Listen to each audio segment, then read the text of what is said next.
We are live. We are live. Welcome to College Football's Peek Around the Corner with your host, Greg Flugar. We cover everything in college football because we love everything in college football. And if you do as well, if you need just a little bit of extra college football content to get you through the days, to get you through the night, subscribe to our channel. Smash that like button if you like our content.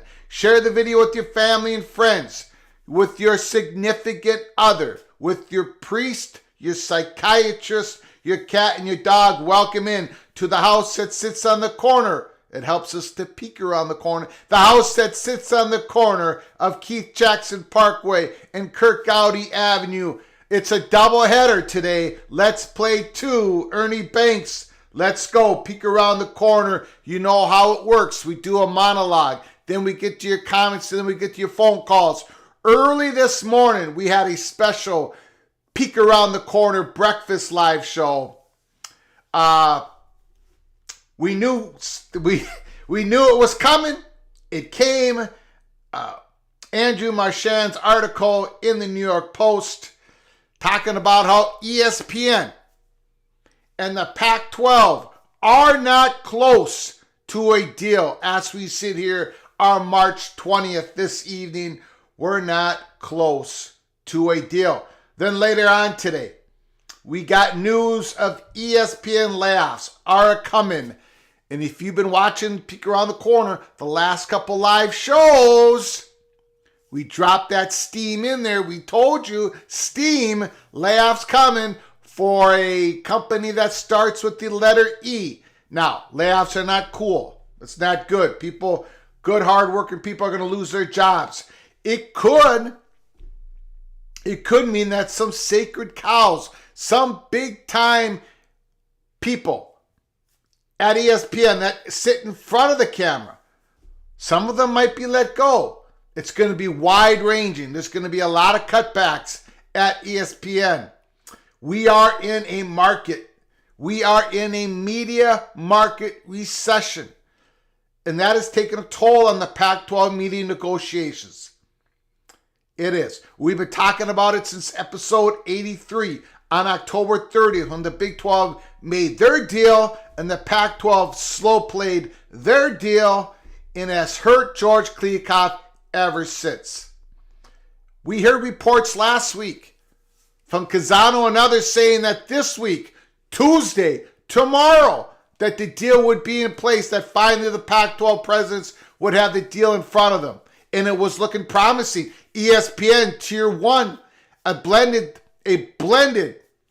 coverage of Pac-12 content. Tier 2, and what would normally be on the Pac-12 networks, it'd be a blended coverage between Amazon and Apple TV. That's not happening. The deal's not going to be struck tomorrow. Forget about the deal. The offer, a comprehensive offer, all packaged together for George Kliavkoff to present in front of the Pac-12 presidents is not happening tomorrow. Now, why is that? Because they just don't have a deal good enough that these Pac-12 presidents would sign off on. George Kliavkoff has yet to be able to thread the needle to get some sort of deal done that would get all 10 members on board. And we've been saying here at Peek Around the Corner, George Kliavkoff, give me a call. My advice would be get ESPN on board. It's difficult. ESPN, like Andrew Marchand said in his article early this morning, the deal that ESPN would have signed off on, would have done with the Pac-12, that deal is no longer on the table. Fox Sports, basically out. CBS, out. And the real question is, who's going to take the tonnage? Even if you get ESPN on board, which you need to do, George Kliavkoff, even if you get ESPN on board, even if you get Amazon to do one game, who's going to take the tonnage? Apple TV? Wow. That whole Apple TV, there is a lot of mixed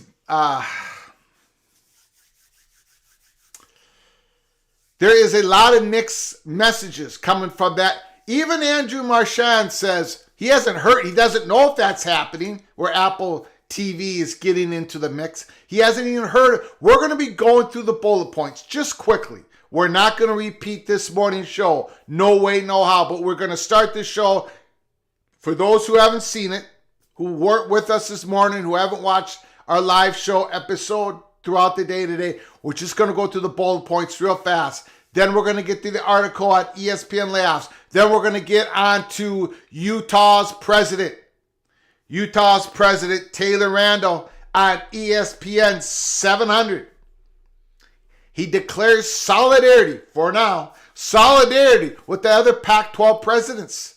He is optimistic. But he also said, basically, we're not close to a deal. We're not close to a deal. Bill Riley from ESPN 700 did a great job asking questions. He says, we're not close. We got a ways to go. I think that's how he put it. Utah's president says, we got a ways to go, which is a little bit different. No, it's a lot different than what the University of Arizona President Robbins just said a few days ago. I'm going to show you the difference in that. Okay? I'm going to show you the difference between the communication that's going on. It's a very troubling scene inside the Pac-12. Very sensitive time. Yes, they can save it. They can save their current conference. They can get a deal, but time is running out for the Pac-12. Okay. First of all, let's get to I'll get to your comments as quick as I can, but we do have a monologue to get through. We do have our great sponsor, Blue Ridge Coffee Crafters. We invite you to discover the Blue Ridge Coffee Crafters difference. Clean hot air roasted coffee produces a smoother, richer, healthier coffee that is less bitter, less acidic. Our hot air roasted coffee uses convection heat to loft the beans for a very even heat transfer. The clean, bright taste that people rave about. Oh, and they rave about it. You try this coffee, you're going to be telling your friends, your neighbors, your family. People rave about it because it's achieved by roasting the bean quickly and evenly while suspended on a bed of hot air. And I'm telling you, from craft to cup, hand-picked coffee beans.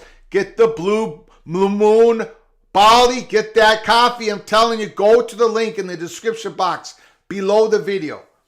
Give this coffee a try. And if you want to support this channel in doing so, put PATC in the comments section at the website. This is so smooth. It is smooth. It is delicious. Blue Moon Barley.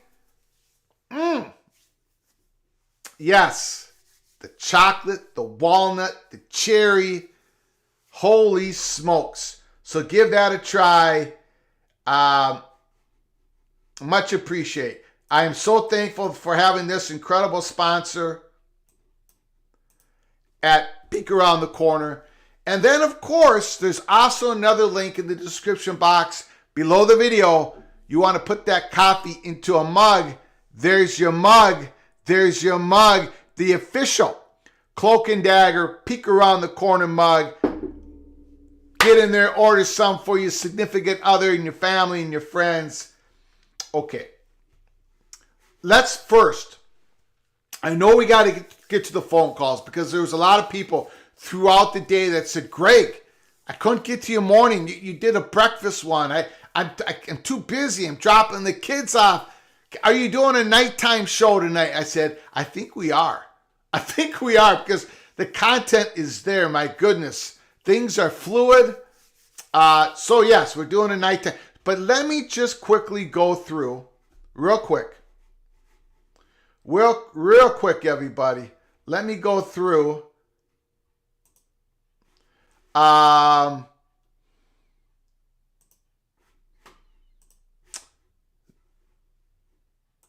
PATC Chalk Talk from earlier today, because a lot of people missed it. The PACT Chalk Talk, Andrew Marchand's New York Post, describing the situation between the Pac-12 and potential media partners, the negotiations.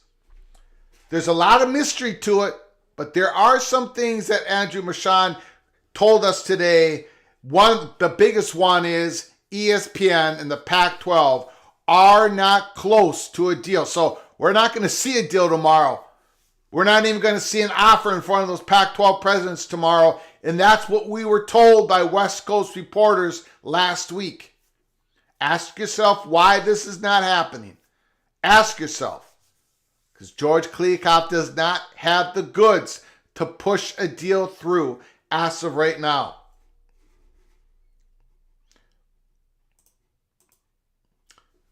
The bullet points. According to Andrew Marchand, for Pac-12 to get to $300 million, the most likely platform to pay is Apple. We are not saying this is happening, but Apple could reach the potential numbers needed to get $300 million. Again, Marchand does not have the intel that's telling him that it is happening with Apple TV. I can tell you, we are getting mixed intel when it comes to Apple TV. So hang on for the next couple days. Keep your eyes open. Keep your ears open. Get your head on a swivel, PATC community, because we might be hearing some information, more information on Apple TV. Apple adding Pac-12 content does fit in what they're trying to do with the sport content, but it figures to be all Apple deal. So if Apple TV is really making a late run at this, according to Andrew Marchand, they're going to want the whole enchilada. They're going to want the whole deal. That means no ESPN. That means your tier 1 games will be on Apple TV, or is Apple TV sublicensing games, content to go out to other networks? Is that how you get to the 50% linear? that the University of Arizona President Robbins said must happen in this Pac-12 media deal? We'll get to that later in the show. Number 4, Apple goes on Apple Watch time. Apple doesn't jump for anyone. They didn't jump for the NFL. They are not going to speed up the process with the Pac-12. Is that why University President Taylor Randall said today, we've got a ways to go on this media deal? Did Apple TV come in through the back door and say, look, we can do all this for you. You're not getting a deal done with ESPN. ESPN is lowballing you. We can get you to $300 million a year for 10 schools, but this is how it's going to happen. High risk if you go with Apple TV for your whole life of that contract. And can you get Oregon and Washington on board to sign the traditional grant of rights if you do so? Number 5, if Pac-12 want answers by April 15th, maybe it gets them from Apple, but it's definitely not a sure thing. Definitely not a sure thing. You got 2 things working against that. 1, Apple Watch time. Apple goes by their own pace. And number 2, Andrew Marchand couldn't even nail down the fact that Apple TV was in this. Number 6, Apple's one of the most powerful, richest companies, and they know it. Number 7, the Pac-12 could turn back ESPN and ABC, but the $31 million per year per school is no longer on the table. Pac-12 will need to take less money for more exposure. We talked about that this early. I'm going to get through this real quick. That deal is no longer on the table. So, Pac-12, if they're going to get ESPN on board, which I think they have to do, if you want Oregon and Washington to be patient for another 3 or 4 years, if you want Washington and Oregon to sign a grant of rights with any teeth at all, you have to get ESPN on board. If you want to keep all those 4 corner schools in the Pac-12, you have to get a major linear partner on board. You got to get ESPN in the boat. So take the less money. You blew it. You should have did the deal done months ago, but you blew it. Now don't blow it again. Get ESPN. Take the low money and piece it together with other streaming platforms. Number 8, at this point, a deal with ESPN is not close. It's not close at hand. And then we'll go through these real quick. Amazon is still an option. They don't want tonnage. Friday night game is possible, but Amazon won't go crazy over the Pac-12. Apple's trying to figure out what they're doing in sports. No proof college sports exclusively on streaming will work. Again, this is all from Andrew Marchand at the New York Post. If not Apple, then who? Wild cards are not apparent right now. Robbins says he has to see the numbers to compare versus the Big 12. That is the money quote.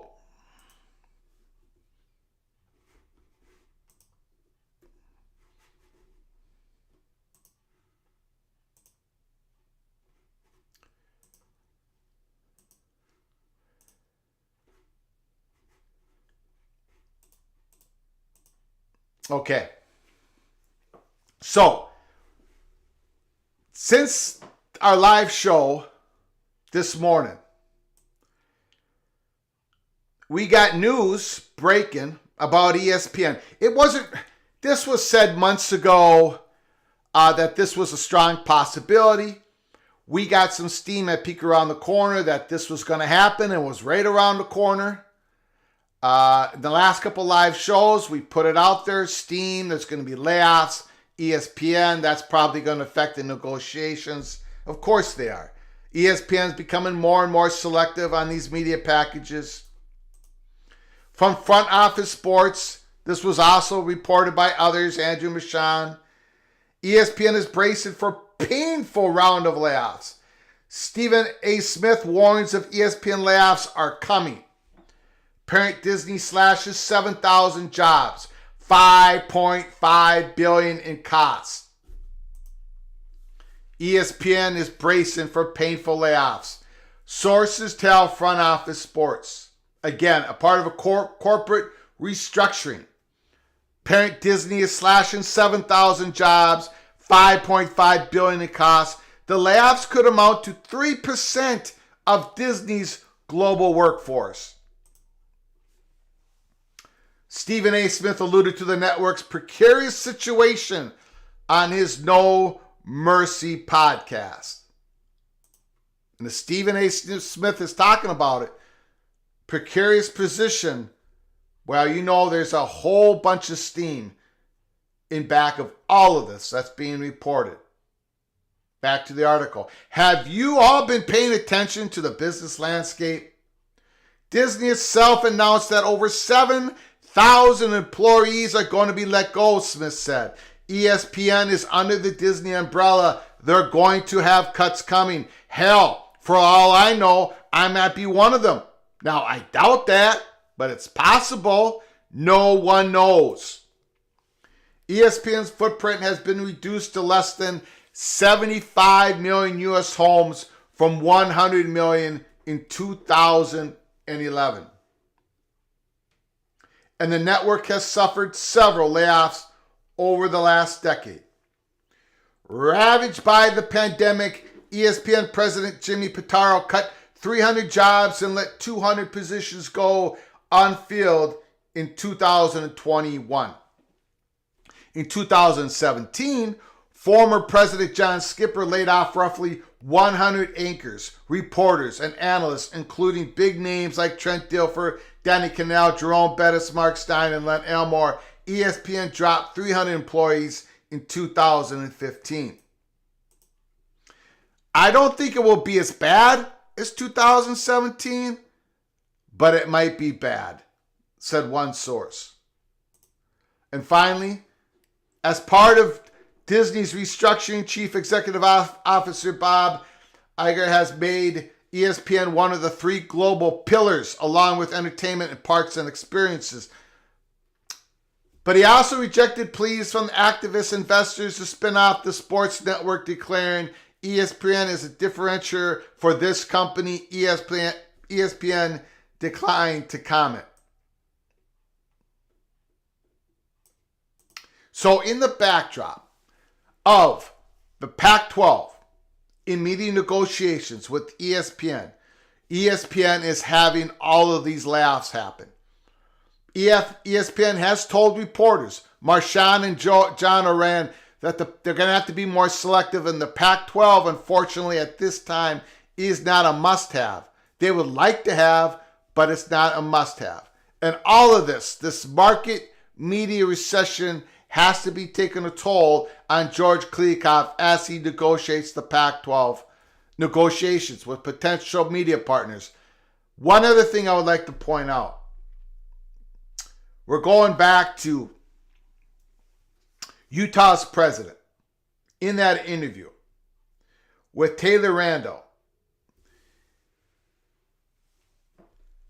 Couple big things that came out. Well, you know, he's optimistic. He declared solidarity with the Pac-12 schools at this time. But he did say that he did say that we have a ways to go. Optimistic, but they have a ways to go inside their media deal, right? Negotiating their media deal. He also made a reference to Robbins. He jokingly said, well, maybe when asked about Robbins' optimism in his interviews lately, Taylor Randall, the president of Utah, said, well, I would like to have Robbins in the negotiation rooms with George Kliavkoff because he's so optimistic, something like that, to paraphrase it. But Taylor Randall said, we have a ways to go, meaning this is not happening this week. They might not even see, once again, they might not even see numbers. Now I'm going to show you something. If you remember, this is an article, Robert Robbins, second paragraph here, and in the screen in front of you. This was last week. Central to the process of making it work is the completion of a media rights agreement for the contract cycle that begins in the summer of 2024. Negotiations began last July and should be resolved soon, Robbins told the hotline during an interview Tuesday, 6 days ago. Should be resolved soon. That's the Arizona president. And yesterday we had Taylor Randall saying we have a ways to go.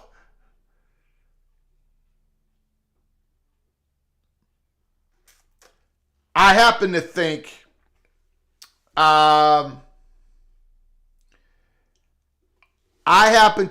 there was some, for whatever reason, I'm not sure they had a good reason, but for whatever reason, there was some optimism early last week, and I think all that has vanished. Dennis Dodd, heard in a tweet this evening, he tweets out the Taylor Randall talking today on Salt Lake City Radio, says media rights talks still got a ways to go. Expresses solidarity. I don't think we see any dire scenarios. Biggest news is on expansion. It could happen together with the TV deal. It could happen separately. Still got a ways to go. But the university president said it was going to happen soon. John Canzano, the reporter out west in Oregon, said he expected it this Tuesday, tomorrow, at least to have some sort of numbers in front of the Pac-12. And it's not happening. It's not happening. So I'm going to get to your comments. I'm going to get to your phone calls. This is going to be a phone call driven live show. We already did a show in the morning, breakfast, PATC breakfast, but this is your time now to call. What are your thoughts on today? Incredibly interesting day here at Pac-12 negotiations. Not close with ESPN. I think that's the money shot for today. A deal is not close with ESPN. If the University of Arizona president, if the University of Colorado's president have that same perception where they don't think a deal is close with ESPN right now, today, March 20th, it's got to be unnerving. It really does. If ESPN is lowballing the Pac-12 so much, where they're so far apart, where there's not a deal, is not even close, that has to be unsettling to those presidents and others in the Pac-12. Okay.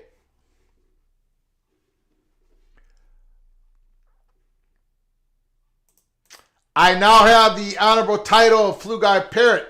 Wow, Patrick, I think that might not be good for your career. I don't know. Let's go. I love the show. Thank you, Nathan Brown.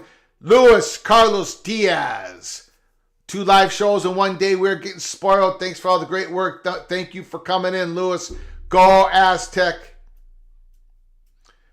Patrick Boren. I also educated the Monty Show listeners on Peek Around the Corner. Someone did sent me a little clip where Monty, I guess, on the Monty Show says, I don't know who that Flugar is. Well, it's Flugar, and he doesn't know who I am, and that's okay. Nobody knows who I am. My wife barely knows who I am, so that's fine. Give me some extra content. Mr. Jeff Olson, Mr. Badger, Boo Badgers. Mr. Olson is in the house. Watch what they do, not what they say. Liquid Jesus. Jesus is in the house. I'm a Cloak and Dagger junkie. Thank you, Jay. Appreciate it. Jay went and got himself a Cloak and Dagger cup. Why haven't you, Peek Around the Corner community? Get your official Peek Around the Corner Cloak and Dagger cup. Pour your favorite beverage in. Watch the show.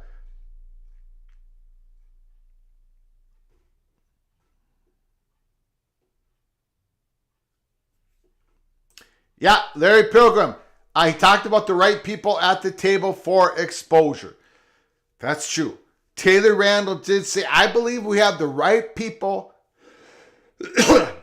We have the right people at the negotiation table with George Kliavkoff. And I think Taylor Randall was very sincere when he said that. Liquid Jesus believed the Big Ten is going to get Oregon and Washington for peanuts. If that's the case, Oregon and Washington are going to have to stay very patient. Don't sign a grant of rights. They're going to have to trust what's... We don't know. I don't know what was said in those preliminary meetings that Oregon and Washington had with the Big Ten. I did hear that the Washington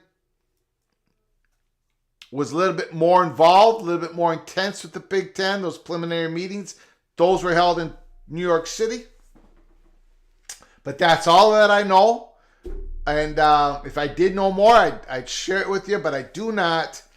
And we'll see what happens. There's a lot of hurdles for that to happen. Lots of hurdles. Ted, Mr. Fight in the Illini, thanks for coming in to the house that sits on the corner of Keith Jackson and Kirk Gowdy Avenue. It will be interesting to see what these layoffs mean for different sports coverage of the four-letter network. If they lose their best announcers to the other networks, how bad does this get? The thing is, I'm not sure how these other networks are doing. Yeah, it's affecting ESPN, but my goodness. My goodness.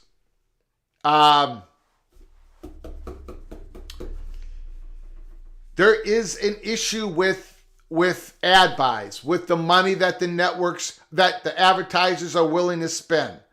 It's gone down a whole heck of a lot. There's not a lot of competition.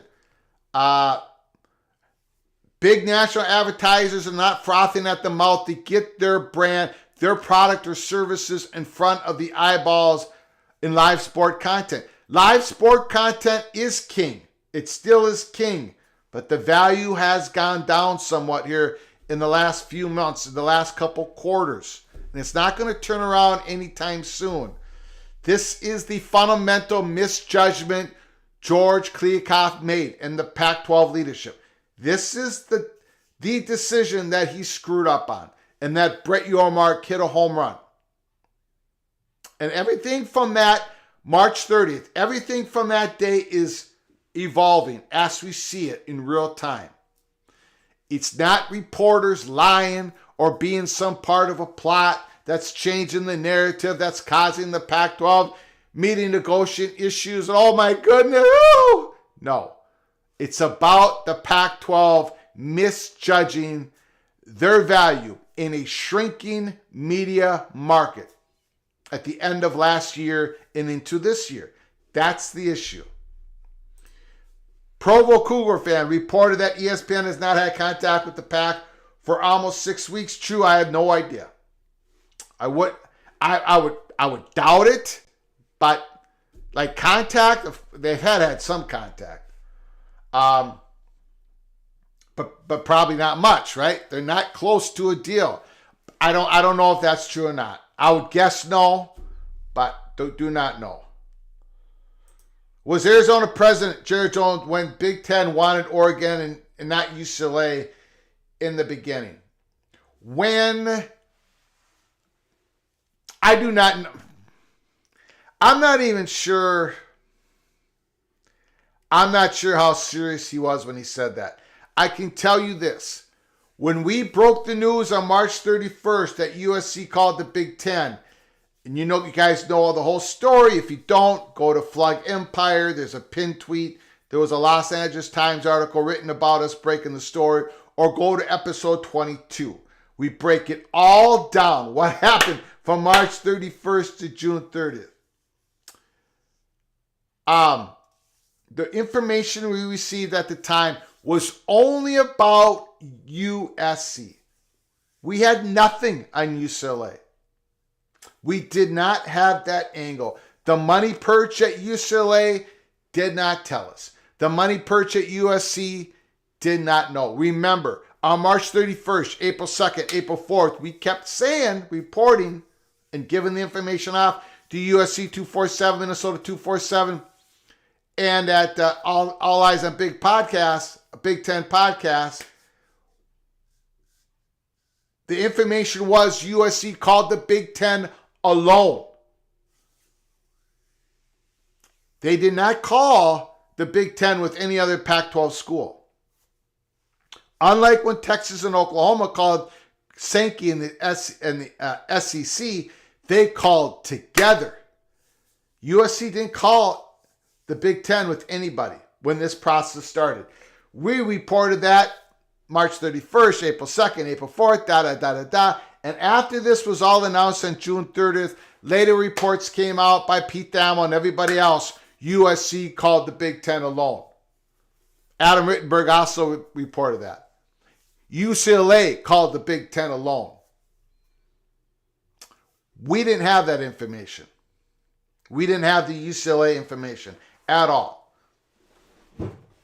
So I don't know what, I'm not sure. I really don't think Oregon and Washington called the Big Ten. I think they started that process right after June 30th. Of course, Oregon and Washington called the Big Ten in 2021. Everybody did when all this, but it did not. How do I say this?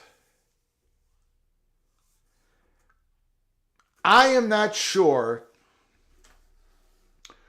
when someone says Oregon was the second choice of the Big Ten. I don't know what they mean by the Big Ten. When the USC called the Big Ten, what happens is immediate evaluation. Bam, Fox Sports. Bam, Fox Sports says, okay, this is our opportunity. UCLA called the Big Ten. I'm not even sure Oregon even called the Big Ten. Remember, realignment always starts with the school calling the conference first. And second of all, Fox Sports wanted that whole Los Angeles market. They wanted the whole thing. They did not want ESPN to have UCLA. They wanted the whole thing, the whole enchilada. So I don't think Oregon even became, or Washington or anybody else really became a serious number two. Maybe there was somebody in the Big Ten that was saying, oh, Oregon would be a second pick. And somehow that got back to Robbins. I'm not sure. I don't really believe there was a number. I believe UCLA after the fact. We didn't know it during the time.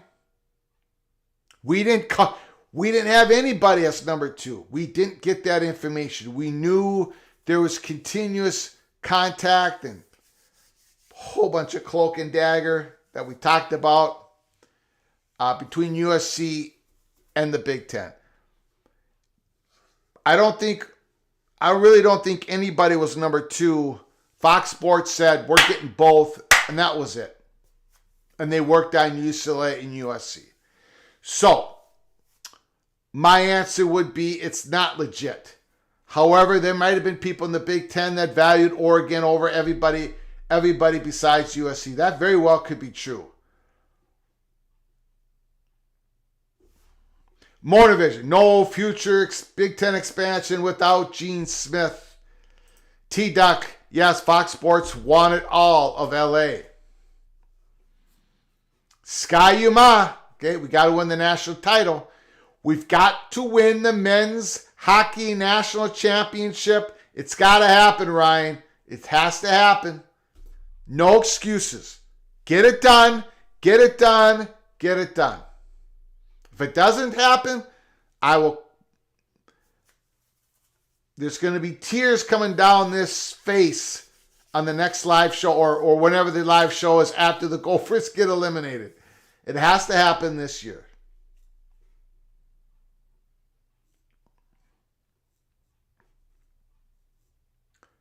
My liver is shot, Tony. My liver is shot. Cloak and dagger, cloak and dagger.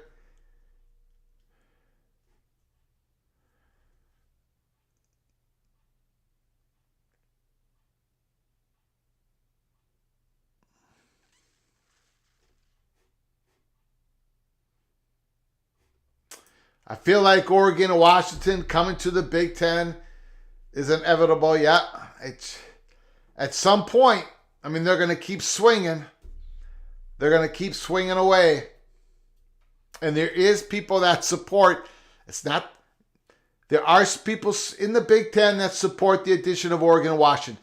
Is it the majority at this time? No. Do they have a way of getting Oregon and Washington in the boat right now? Probably not. They'd have to have a media company willing to pay it. They have to have someone there to rally the votes. Does Gene Washington want it right now? I have no idea. There's a lot of hurdles for that to happen. But again, when I say that, let's clear something here. Big Ten sees great value in Washington and Oregon. Fox Sports sees great value in Washington and Oregon. All that is true. All that can be true. It is true, even though the door hasn't fully opened for both of those universities. But it's true. People in the Big Ten want Washington and Oregon in the Big Ten. But the timing is dicey right now. We shall see. There's a lot of pages left to turn in this book. Lots of them.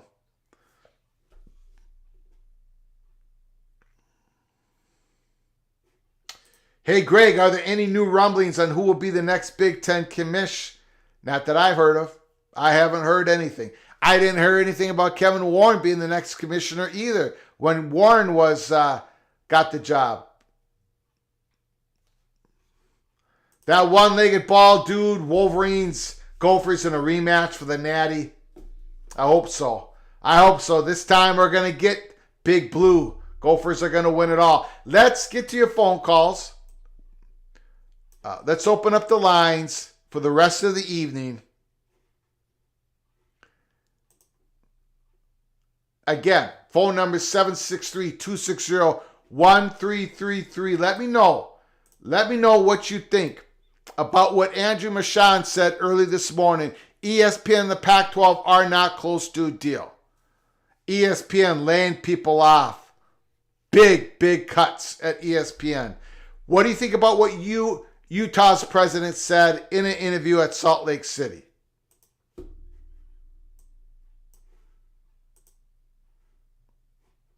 Still no Big Ten schedule. Absolutely none yet. Call from Rebecca, go Huskies. Rebecca, she's in the house. What's going on, Miss Husky? The floor Not much, Craig. is Totally missed the breakfast one. yours. Gosh. Huh? Yes, the floor is yours. I know you missed the breakfast one. I missed the breakfast one because I was Yep. on my way to work. Yeah. That's why a lot of people, that's why we're doing one tonight. A lot of people were in the same boat, so we're doing one tonight. So let it rip. What's on your mind? Big news today. Big news, yeah. I do want to say, Wilner pointed it out in his article earlier, and I had to actually go do some digging and research on it.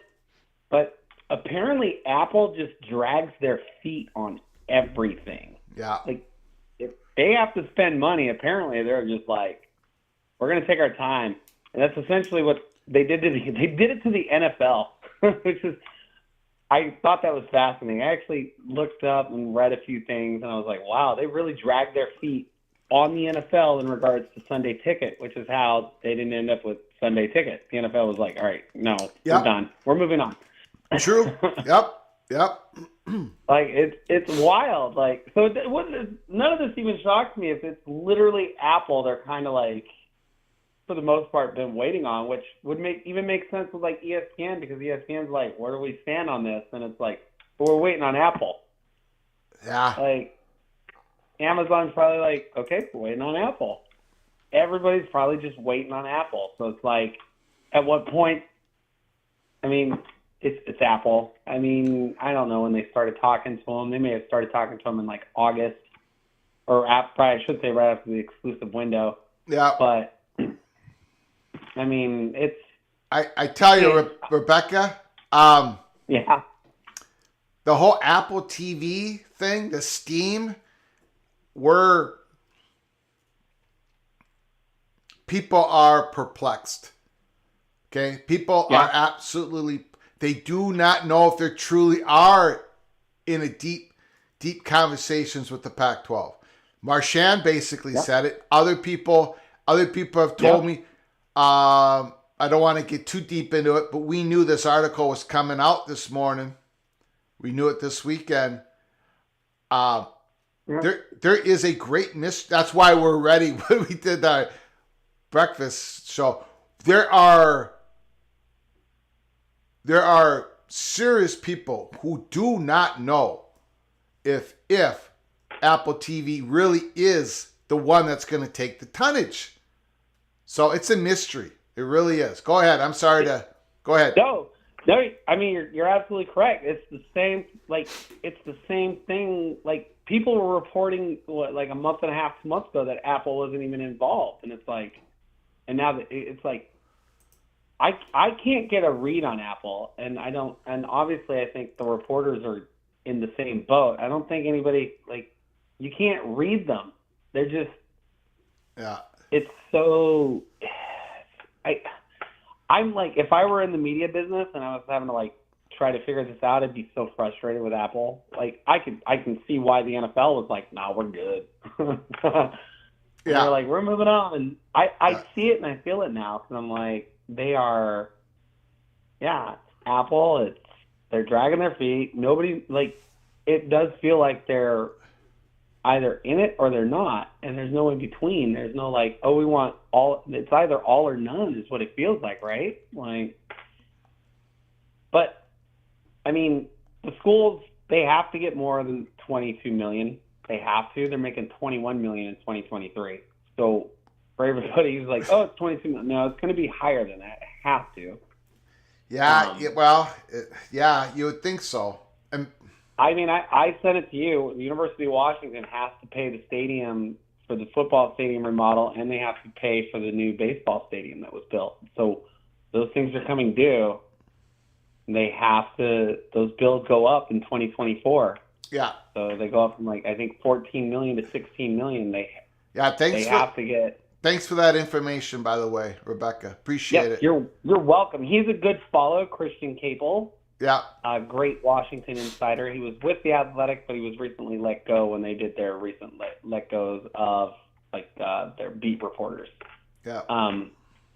But no, he's a great follow. He gets a lot of good info, but I mean, fans pointed that out to him. And it's I had completely forgotten that the baseball stadium was coming up due. The bills were going to start having to be paid since they delayed them after COVID. Yeah. And there's a new softball facility. People don't know this. The University of Washington has invested probably more in softball than they have basketball at this point. And it's a gorgeous brand new facility. I got a tour of it a couple of weeks ago. When the players are out of town, it's amazing. And that costs $20 or $30 million to build. So all this stuff is coming due. The University of Washington, $22 million is not, it's not going to do it. And the university president knows this, and she's in charge of the CEO group. Yeah. So I mean, I just want to put that in perspective for everybody. Washington and Oregon have bills that have to be paid, and they're not it might be getting dragged out because the Oregon president is not involved in any of the discussions. So it's Washington, Stanford, and Wazoo that are doing it. So for those, Wazoo is Washington State. So the UW president, she's pretty much leading the charge. She's not going to. Klivkov has a number; he can't go below that. I did find that out. Yeah. So they did give him a number. He cannot go below that number, and I know it's not $22 million.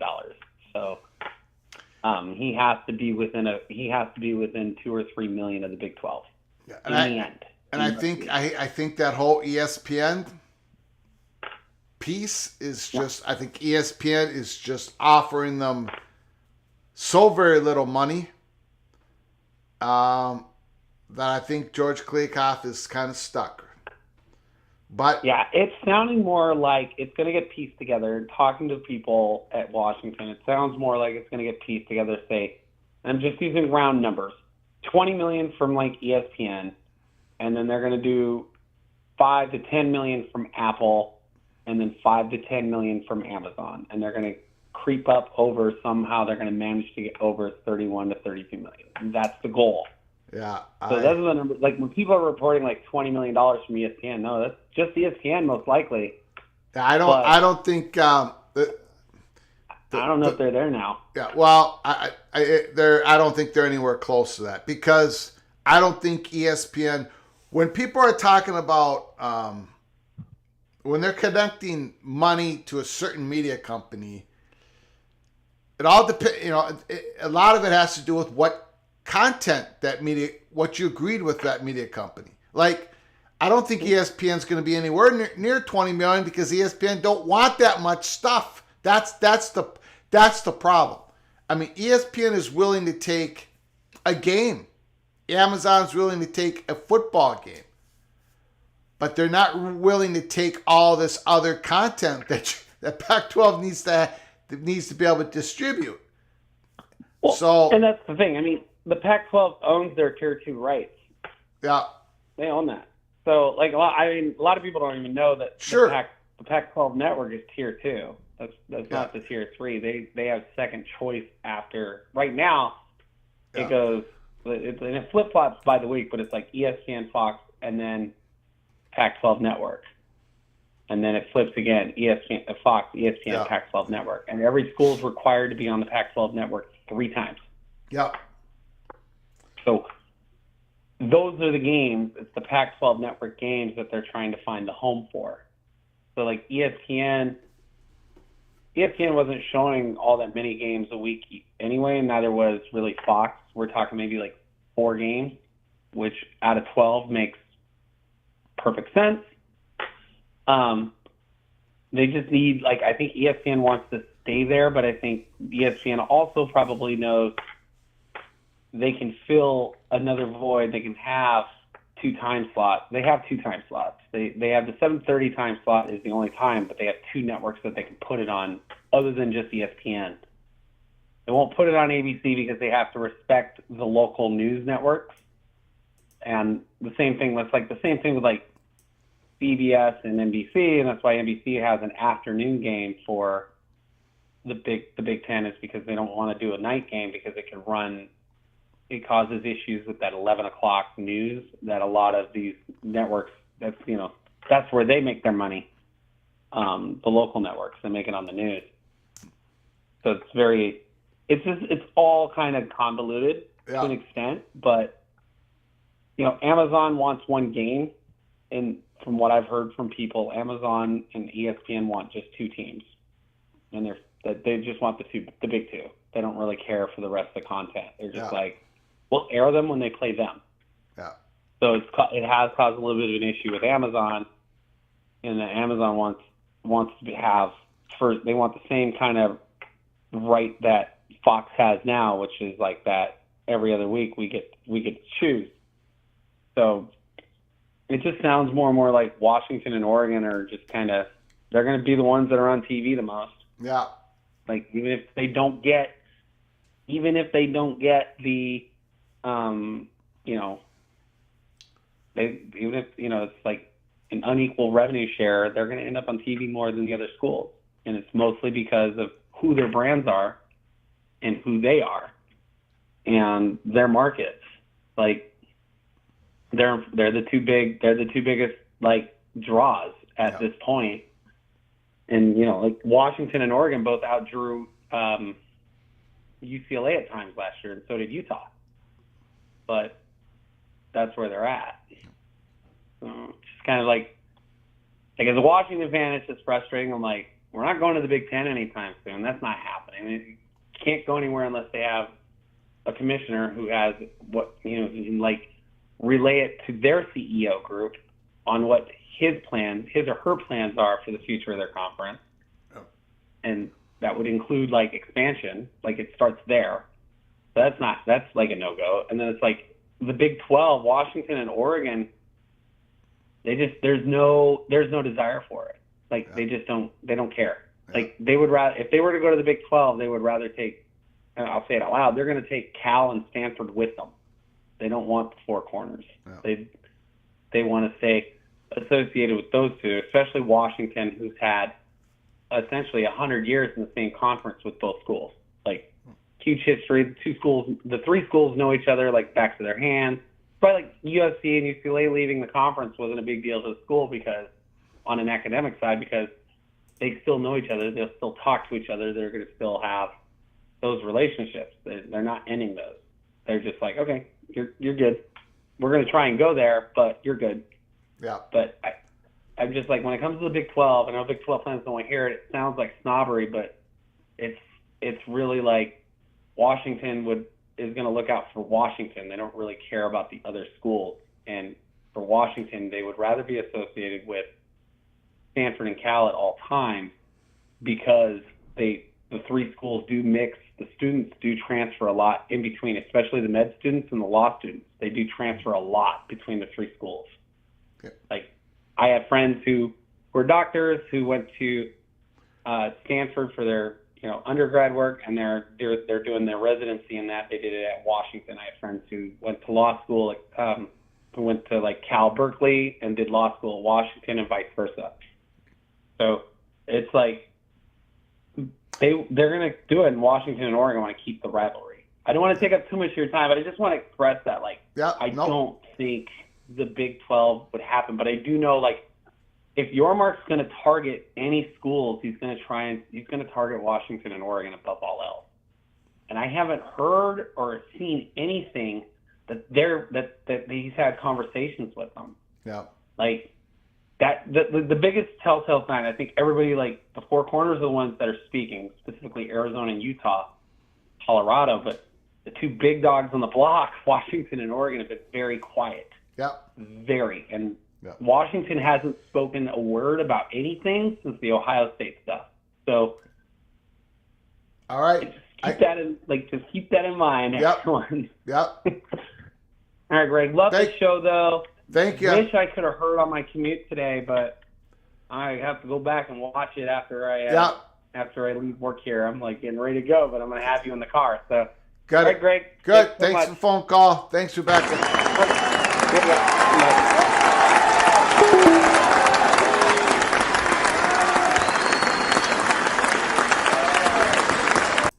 Thank you, Tony, for the super chat. Did I hear correctly? Gophers 5-7.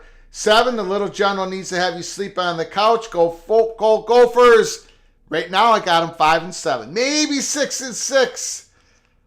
I've got a lot of questions on the O-line.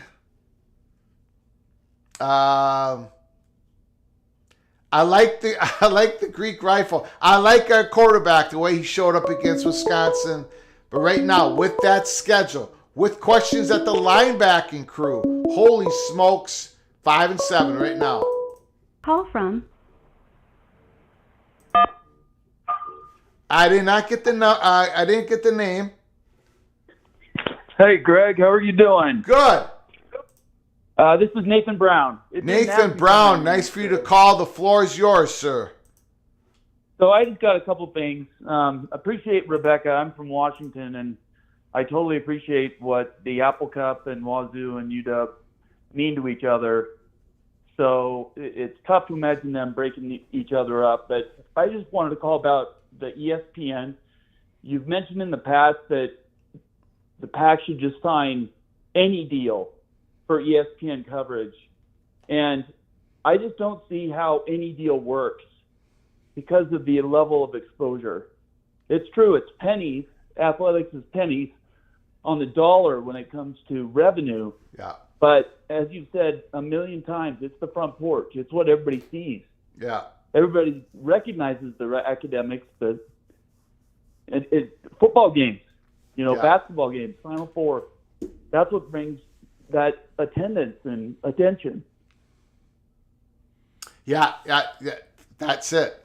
It's we talk now. money's important. Of course, it's important.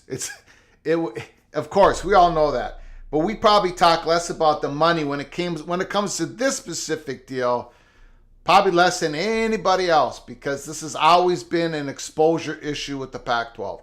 Because Pac-12, for the last 10 years, 10, 15 years, Pac-12 country hasn't been watching Pac-12 football. They just haven't. Some fan bases, of course they do. Washington, Oregon, Utah, USC. We know this, but as a total, Pac-12 football doesn't watch. Pac-12 country don't watch Pac-12 football. So there's been declining eyeballs. So really in this deal, you needed to grab those exclusive windows, and they slow played it. And now they're caught in this situation where they might have to bet. They might have to push their chips in the middle of the table on this streaming. And man, is it ready? Is streaming ready to take hold yet inside the college football fan bases across the country on a Saturday afternoon, on a Saturday evening with your top games? Probably not. But go ahead. You're absolutely right. Well, and I think you're right. I think the game of the week, the Friday, Saturday, even the Thursdays before the NFL took it over, those obviously bring eyeballs, but they're also late windows. Yep. And I'm a West Coast Mountain States guy, and I'll watch late games, but I'm up for the early games too. Those Big Ten games, and there's going to be early SEC games. Those are going to be fantastic, right? Yeah. And so I just don't know how many people stay up past 11 to watch a football game if you're in, New York or even Nebraska. It's very tough. That's where everybody lives. Yeah. That's why the Big 12 plan is really so good. It's because it's balanced, and I don't see why, outside of just vanity and pride, they just don't decide to move over. It's really shocking to people here in the Mountain West. They don't understand why. The big why doesn't really matter, I guess, to some people. Yeah. Great points. Great call. The Pac-12 should have, in the last 20 years, they've had some opportunities. They should have, expanded with schools in the Central Time Zone, right? Right. They should have done it. They should have created more bandwidth of their content, more value to their media partners, but they didn't do it for many different reasons throughout the years, but they didn't get it done. And now they're in a weakened position. Now they're in a media market recession. Yeah, it's tough. It's tough to see how it goes anywhere than we end up with 4. 5 is a stretch. Everybody likes balance and symmetry. Yeah. And 4 is a lot better than 5. That's a good point. Love your show. Thank you. And I was up for your early show, and keep it going. We got a lot of fun listeners out here, and we know you don't necessarily like these other conferences, but you're very fair in your coverage. I love all the conferences. I love them all. But I give them all a hard time. I do. Right, as you should. I totally understand that. Yeah. Anyway, thank you, Mr. Brown. Appreciate it. Great call. You bet. Thank you. Bye-bye. Bye.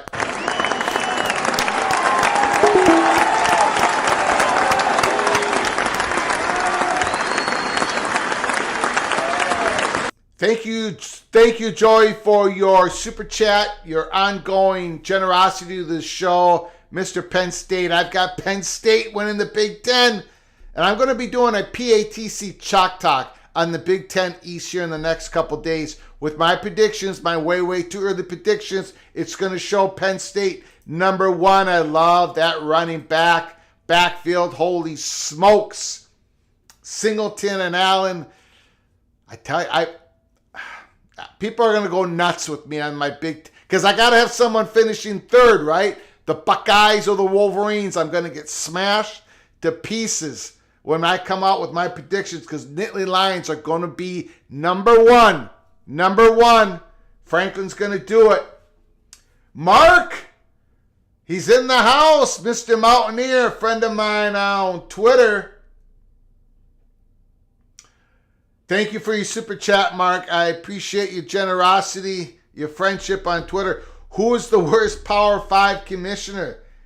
BB or Kliakov? Oh, jeez. Well, you did such a generous super chat, so you're looking for an answer. The problem is George Kliakov isn't... The story hasn't been written on Kliakov.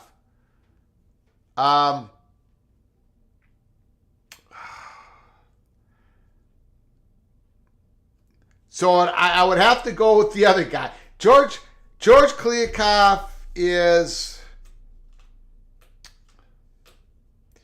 He's still a great unknown. He has said so many undisciplined things, though.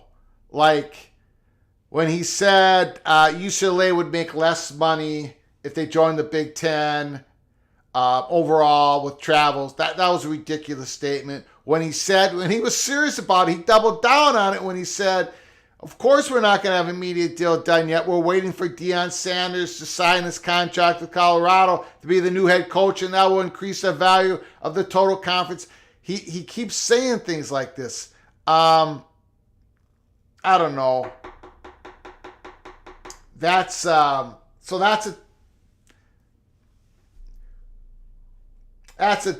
impossible question. I'm sorry, Mark. I can't answer that question. I know you, very generous. Thank you, sir. But I got to be honest. I do not know between those two gentlemen who's the worst Power 5 commissioner. I think it would be unfair for me to say Kliakov is at this point. But man, he did screw up so bad. He should have taken the deal. He should have taken that first deal with Fox Sports and ESPN. Thanks, Mark, for your generosity. Appreciate it. Call from Moen. Moen, Mr. Buckeyes in the house. What's going on, sir? Well, for starters, Greg, for the love of God, please pick us number 3.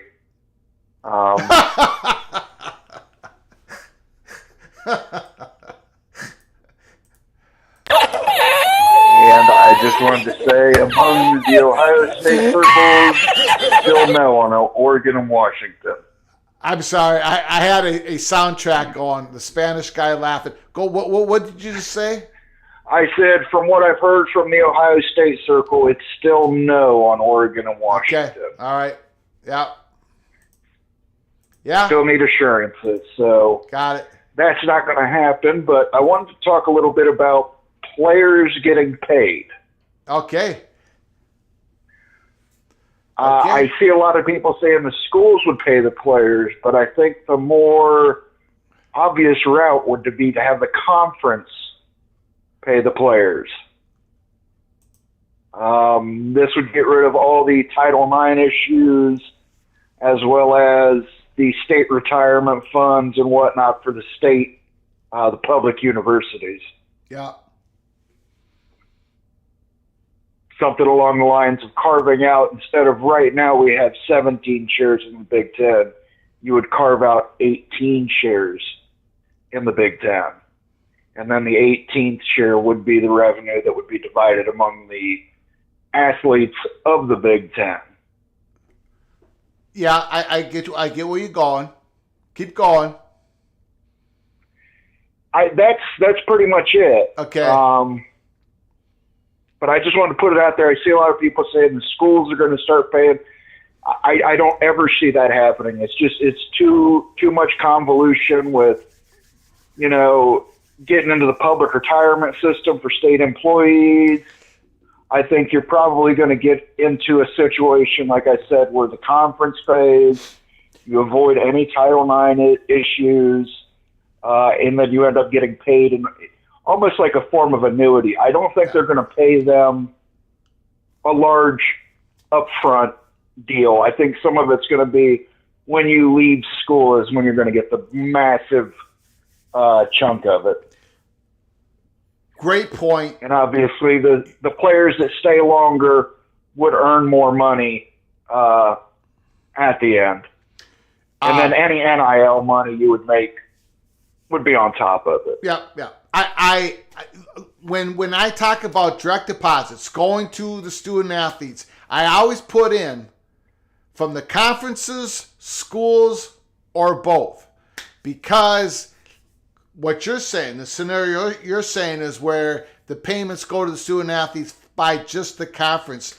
That is highly plausible. That very well could happen, because I think you avoid everything you just said. Plus, the Supreme Court has sort of given us a little bit of clue early on here that we got a lot more ways to go on this, but basically saying, you know what, I'm paraphrasing, of course, because I can't speak that way in the legal system, but they basically said, you know, the conferences, yeah, we're okay with them making these big decisions in regards to the future of college sports. They weren't keen on NCAA because no one wrote the NCAA Constitution. Really, no one voted on that. But these schools are so tied together in these conferences that, yeah, the conferences, the Supreme Court sort of shed light saying the conferences do have the ability to do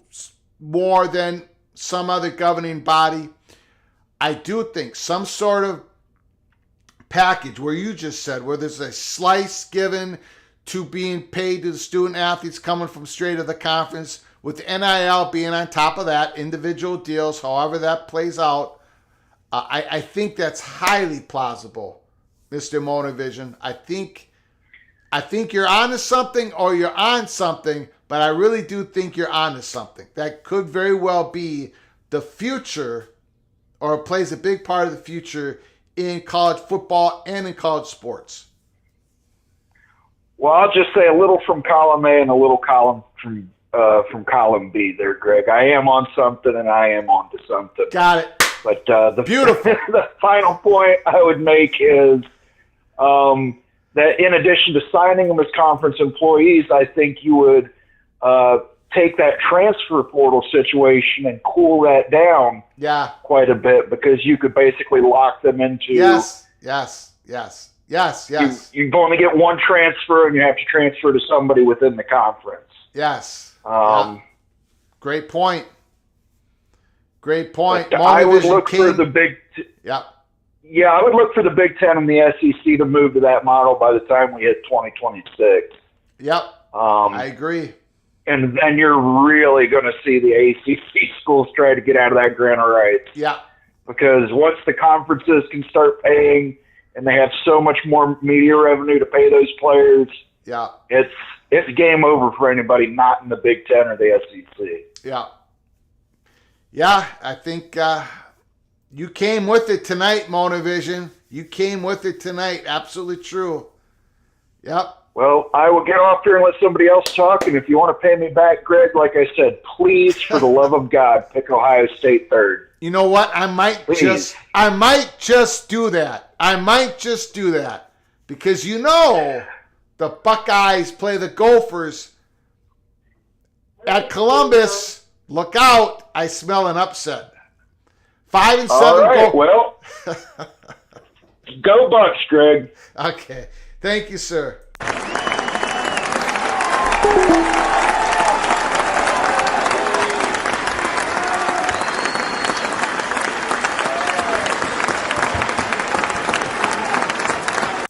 I just predicted the Gophers to go 5-7 once again, and then I'm telling Monovision, look out, Gopher for an upset. Woo! I'm kind of nuts. Tonight. Call from Wild Ute. Ooh, Wild Ute is on the phone. The floor is yours, good sir. What do you got to say? What about Taylor Randall? Interesting times. There's some thoughts here, okay? Yeah. So this isn't directly related to what Taylor said earlier today. Okay. But I was just kind of considering something here, just to see if any PAC school really was a financial fit for the Big 12, okay? So this is what I did within the last 15 minutes. I went online and I compiled the audited financial statements for 6 Big 12 universities and 6 PAC universities as well, okay? Yep. I looked at the most recent fiscal year end, the operating revenues, and the total assets of each one of those universities. I just took a random sample, okay? Yep. So you follow me? And I'm looking for scope, the size of these universities. Are they a blend? Are they a match? Right? Yep. So forget research, forget everything else. Like, are they just a size match? Like, well, are we looking at a small mom and pop retailer versus a Walmart, right? Yeah. That's kind of what I wanted to see here. So Yeah. I looked at, in the PAC, I looked at CU, Arizona, Utah, ASU, Oregon, and Oregon State.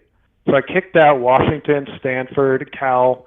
I figured they were so enormous that why even throw them in the analysis here? Let's just take a look at these schools right here. Yeah. Then I looked in the Big 12 at KU, Texas Tech, Oklahoma State, West Virginia, TCU, and Iowa State. That's All right? that's fair.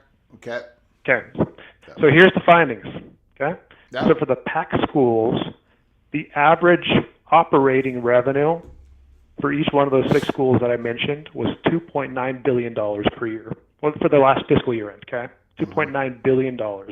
That's the operating revenue at the university-wide. So not just athletics, everything, right? Almost $3 billion. Understood. Okay? Yeah. Now the total assets, look at the size of the assets owned, all the properties, all the land, the campus and everything. For the PAC schools, $5.9 billion average, okay? Almost $6 billion for the PAC schools. Yeah. Now let's go look over at the Big 12 to see if we see any fits here, right, with the scope. So the average operating revenues of a Big 12 school was $742 million for the 6 that I mentioned. So $742 million for operating revenues.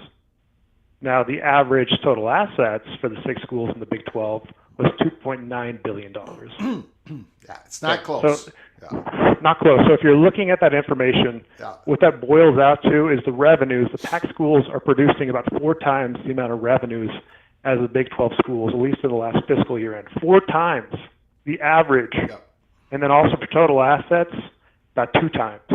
So we're talking about universities that are completely different than one another. Yeah. We're not talking about apples to apples here. Yeah. And I got to throw something out because Rebecca just called. This absolutely shocked me, okay? So University of Washington, didn't include them in that analysis I just threw at you. But get this.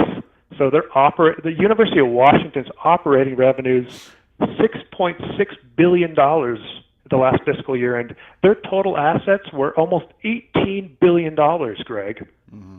The Washington's alone. That's actually, the University of Washington produced more operating revenues and total assets than all 6 of the Big 12 teams combined. Like, it's huge. And we're not even talking about Stanford or Cal yet. So yeah. I just, when we're talking about $30 million for contracts, signing a contract for 30, 35, there's so much more to this that needs to be considered. And like, we're talking about such massive billions of dollars versus a couple pennies. But I think that, I'm to the point looking at this where I think that no matter what offer comes in, I have a hard time seeing anyone in the PAC leaving for any dollar amount, just given what I'm telling you. Yeah, I kind of agree with you. That's why I don't talk about the dollars. That's why I don't talk about. For me, the question is this. Wow, the question is this. Colorado, if they see that if the best that the Pac-12 media deal can be is all on Apple TV, for just example, and they're saying to themselves, oh my goodness, this is going to be terrible for the exposure of our athletic department, which helps the exposure of our university. If Colorado makes this decision and says, if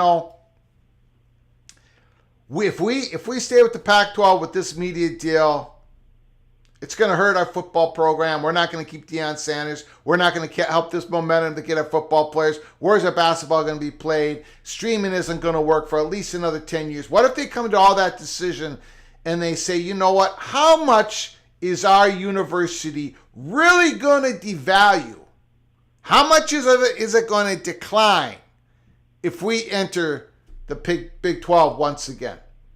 I think that isn't like, are we really going to, is our university, are the windows going to tumble off? Is our research dollars really going to sink that fast and that dramatic?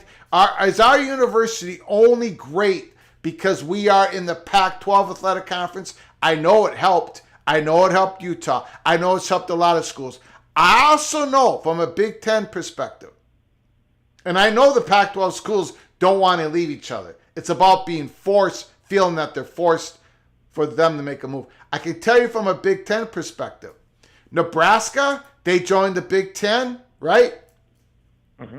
It hasn't done anything for them in regards to the research. Their research is flatlined since they joined the Big Ten. Their $320 million expenditures every single year, that's a $10-20 million more than when they joined the Big Ten. For some schools, it hasn't helped. It hasn't clicked. And I think for some schools, it was not dramatic. Washington's not going to join the Big 12. I understand that. But if Washington did, let's just pretend, join the Big 12, would their $1.5 billion research every year really go down to $500 million?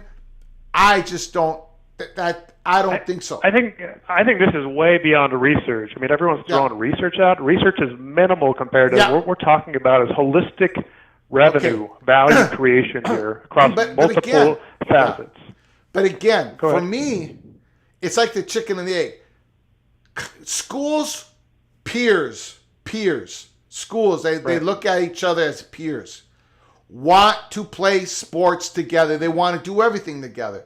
We're talking over 100 years, right? That's why Big Ten formed. These Big Ten universities, they kept adding big research schools. Pac-12 did the same thing, right?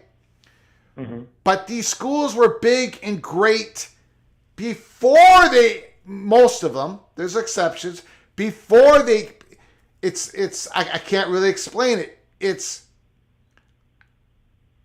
I agree with everything you're saying. But I really think when they're in the room thinking about this and they're thinking to themselves, okay, are we like these Big 12 schools, they don't have much in common with us. But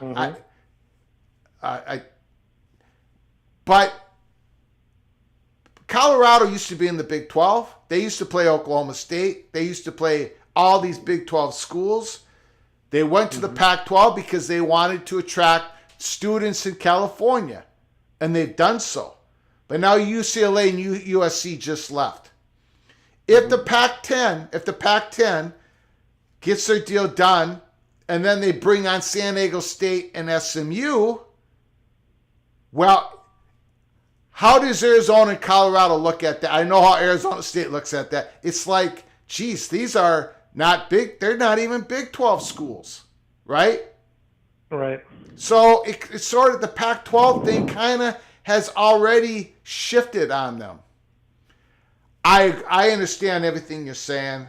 I agree. I get that you're talking about the front porch of the universities with sports. Yeah. But like the sports revenue produced and like it's so.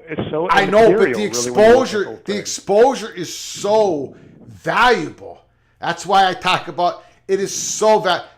Okay. The Utah president said today, he talked about how great it was, how valuable it was to his university that his football team won 2 back-to-back Pac-12 championships, right? Mm-hmm. He said that. This was so valuable to us. Do you know why? Do you know why winning a championship, Pac-12 championship, is so valuable, football championship? Because it's the exposure. It's not valuable because you win a truck full of cash that goes to the Utah's capital and they dump the cash out and say, hey, you won the Pac-12 championship. Here's billions. It's not that. It's so valuable because of the exposure. Now you can sell maybe it shouldn't be this way, but it is. Now Utah can sell their students across the country. Utah, man, that football program. Yeah. It's the exposure. That's why I get what you're saying. And I agree with you, because here at Peek Around the Corner, the money thing, I think we're the only ones who've done this. I've completely ignored that part of the equation, because no Pac-12 school is going to leave to go to the Big 12. Sorry, Big 12, in regards to $5, $6, $7 million difference.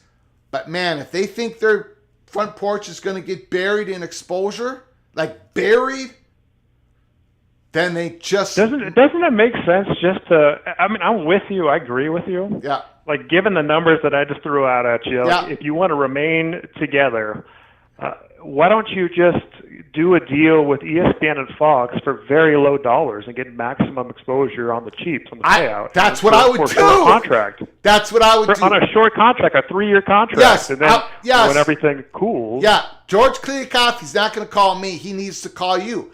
Get ESPN in the door. I don't care what they're even offering you. Get it. And then make $20 million. Let Big 12 kind of, we're making more money than you every year. That's okay. Just get on ESPN, do some streaming, see if it works in the 3 or 4 years, right?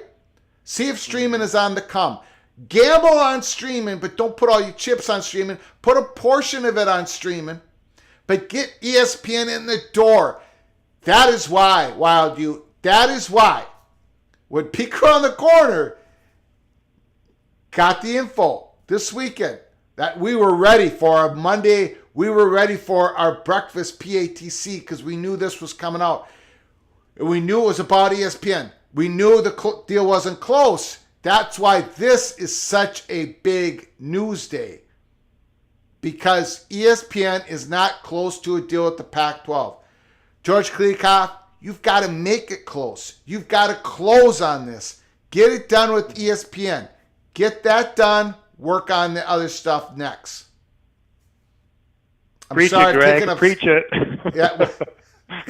Go ahead. I'm sorry to take up your time. Go ahead. No, that's it. That's the point right there. Yeah. We're coming to the same place. We're diverging on this point right we here. are. Just stay together. Less money, more exposure, short deal.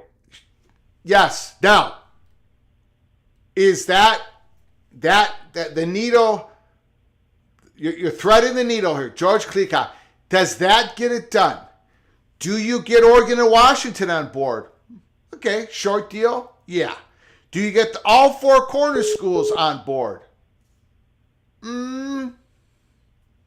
Utah, yes. Arizona State won't move until Arizona. Would that get Colorado on board because of the exposure piece? Maybe yes. The one school maybe you have to worry about is Arizona. Right. I think that's the move they've got to make. They got to get ESPN on board, and that's why when Marchand said they're not even close, that was... Let me just get through last point, okay? Yep. Because this is relevant for Colorado and the Yep. University of Arizona. University of Arizona is a really actually pretty good fit for the Big 12 because their revenues are the lowest of all the 6 Pac-12 schools that I mentioned. Their assets are the lowest as well. Yeah. Colorado actually is a little higher. I mean, Colorado is double, almost triple the size of Arizona as far as their operating revenues and their total assets. So I don't think that CU's a good fit back in the Big 12. The U of A is. The U of A is, and they probably are going to make that jump. I mean, it makes a lot of sense. There's a financial fit there, basketball. Yeah. But CU, I don't know. But when you lose Arizona, you're going to lose Arizona State. Or at least from what we've been told. Maybe we're wrong. But that's the problem with losing Arizona. So, anyways, great call. Thanks for those. Thanks, Greg. You're absolutely correct. There is this. Pac-12 schools do not want to leave each other. They don't want to leave each other. It's just that some may feel that they're forced to leave because of this deal in exposure. Great call. Great call.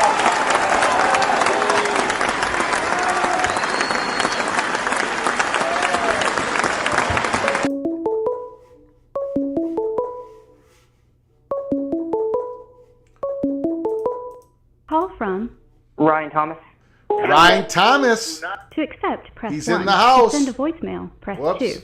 I'm sorry. Sorry about that. The Hey, floor is Greg, how are yours. you? Well, I just want to say I spent the past 2 weeks, I decided to drive out west, and I stopped in Morgantown, Columbus, Champaign-Urbana, Iowa City, Lincoln, Columbia, Manhattan, and Boulder, kind of going the I-80, I-70 route, and Jeez. got pictures of all the got pictures of all the college football stadiums. So, Wow. Yeah, it was a great trip, Greg. I mean, Wow. it's fun. It's fun to go into the local restaurants in those cities because I purposely, plan my stays in those cities and lunches and just talk to the fans. It just reminds me how great a sport college football is. Yeah. It just reminds me, anyway, I want to sort of go to a point that I think is key to distinguish here. First of all, Wild, thank you for doing that analysis. That was great numbers. Unfortunately, with these universities, however, a lot of that money that comes in is sort of already earmarked for different things, and whether it's research dollars or other funding dollars that come in, for example, medical funding and things like that, they can't use that to fund the athletic budget. And I mean, you look at Colorado right now is a great example with Deion's salary and be able to fund that, and that's really only funded by athletic revenues, and that's sort of why it really matters. Years ago, I worked at PwC, and one of my clients was Pepsi, and they own Frito-Lay, and they had a huge research and development complex down in Mexico, and then also I'd go down to Plano and so on and so forth. And it's interesting because Pepsi has billions of assets, of course, and they also put their number one expenditure is research and development because it's on new products because they're a food conglomerate. I'll get to the point in just a second, but the point I wanted to make, the value driver for Pepsi though was its advertising department, which had a much smaller budget than its R&D department. Yeah. And the building in which the advertising department was located was, far less in value. But the advertising is what drives Pepsi's value. Yeah. It is its front porch. Yeah. And when you look at universities, merchandise that's sold at universities, I think I was looking at something from CLC, which they deal with licensing. They have several universities as clients. Athletics generate 90% of the merchandise sales at universities. And that matters. That's a good part of their budget, and it's important for those folks. So, when you're looking at the revenues that come in, I understand the point, but those relationships are also voluntary. Like, for example, at the University of Utah, they do some wonderful medical research, but John Huntsman's not cutting out billion-dollar checks to the University of Utah cancer research because that they're in the PAC-12. It's nice to have some ties where they can work with they worked a lot with UCLA and USC, but those two are going, and they're gone.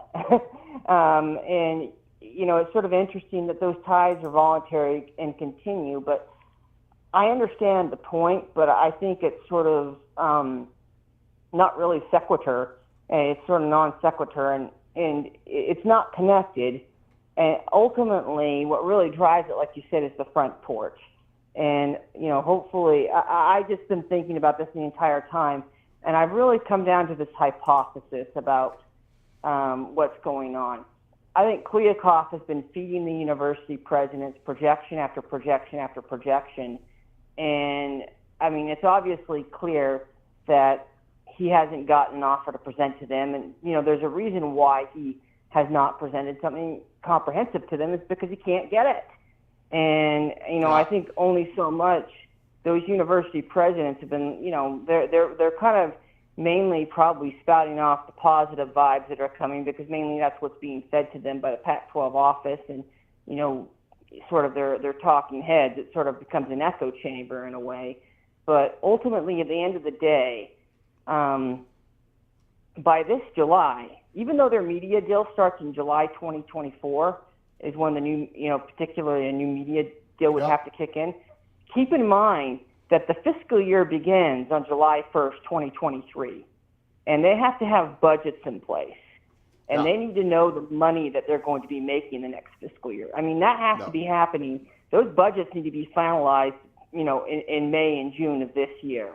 To also add to that, to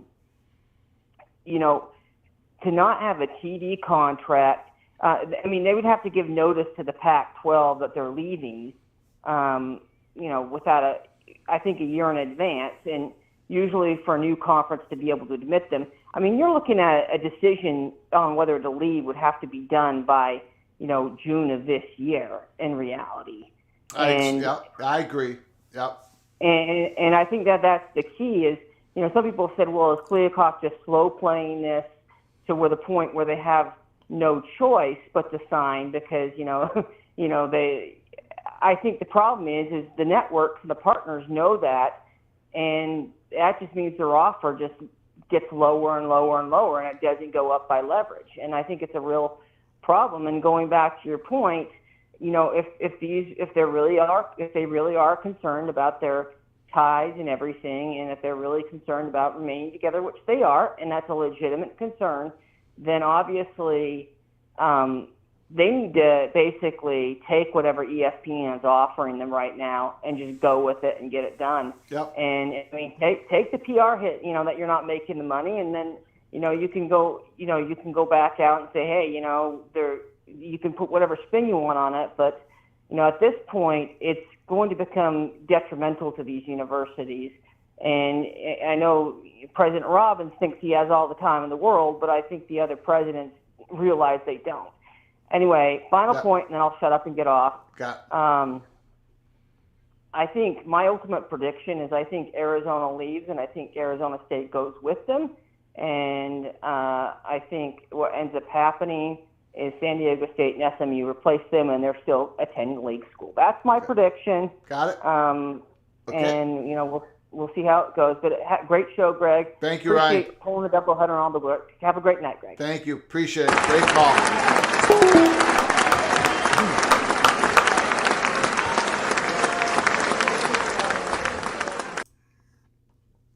I don't think Robin, I know what Robin said. He said that, he's the one president that would give more time. He's okay. I'm just wondering if Robbins didn't intentionally put high benchmarks for Kliavkoff to try to meet, because he did. He said 50% of this deal needs to be linear. Whatever deal comes about, he's going to have to talk to his athletic directors and coaches to make sure it's good enough for Arizona to compete on the athletic field. I think he set high benchmarks for Kliavkoff to meet. So then he wasn't going to say, yeah, you need to get the deal done soon. I'll give you time. I'm with you. I'll give you time. I think he's setting the table. If he feels he needs to decide to make the move to the Big 12, he can go back and say, look, I thought we were going to get these type of deals done where we get 50% linear, where we become close to the Big 12 in money, and I was willing to give George Kliavkoff more time, but other presidents weren't, so we're going to close it up and go to the Big 12. I think he was setting the table. If they decide to move, it's going to be a lot easier for the president now of Arizona to discuss the reasons why, because of these interviews he just gave. He put the path forward. He gave everybody an insight into what he was thinking. And then if George Kliavkoff can meet those benchmarks or come close to it, then he can say, look, of course we're staying in the Pac-12. These are our sisters and brothers here in the Pac-12. These are the institutions that mostly resemble us. We want to stay with our peers. They met what I said. George Kliavkoff was able to deliver the goods, so we're staying with the Pac-12. But I also think he put forward a path to where he can say, this is why we're leaving for the Big 12. Call from Immaculate. Immaculate. Brian is in the house. The floor is yours, sir. What do you got to say? Big news today. Big news. Yeah, it's pretty big stuff. I just kind of wanted to comment about ESPN and the PAC. Got it. You got the time for that. Yep. Some folks talking about just getting whatever deal is possible. Personally, I don't think there is a single deal possible. I don't think ESPN wants to deal with them at all as long as they're in the form of the PAC. Okay. I'm sure you've seen, if you go back, Dennis Dawes had a pretty good piece that he put online about ratings for games. And it was about the PAC and showing why these networks probably don't want to deal with them anymore as a single conference. Now that Their they numbers- lost the city of Los Angeles. But yeah, go ahead. Yep. Right. Absolutely. You know what I'm talking about then. Yep. And when you look at those numbers, and then you look at numbers like Oregon versus Georgia and how much bigger that was. Now, of course, that's due to Georgia, but that's when you take a team like Oregon, you put them against Georgia, you get numbers. You take, and if you look at these numbers, it's actually Oregon and Washington that are leading the way. So if you take those out of there and you put them in the Big Ten, there's nothing left there, and they put those over there, and they get even bigger numbers for those schools. So I don't think that there's a number that ESPN will give them at all. I just don't think that they want them in the PAC anymore. It's like paying for less than you could get if they join a conference that you might already have deals with. Yeah, there is something to the fact of.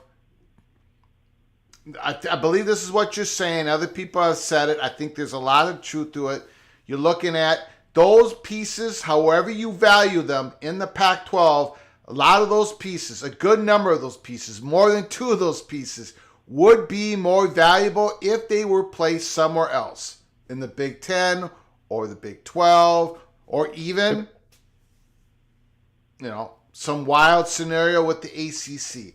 I agree with you on that. I think that's also in play here from the network's perspective. Yeah, because you could do a straight comparison of TCU versus Baylor versus Oregon State like Dennis Dodd did. The Oregon versus Oregon State game, I do believe, was like the last game of the season. It was dependent upon whether Oregon was going to get into the conference championship game. I mean, it had everything you needed for good ratings. It was even a good game. And TCU versus Baylor beat them. So you could say that the Big 12, probably if you were to do a long look at all of them, that even the Big 12 gets better ratings. And I would say that the Big 12 doesn't have better brands at all.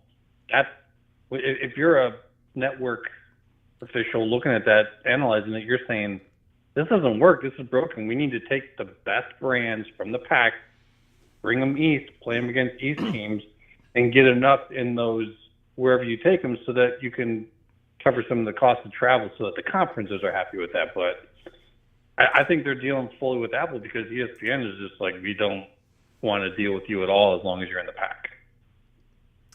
Okay. All right. Yeah. You make a lot of good points, Brian.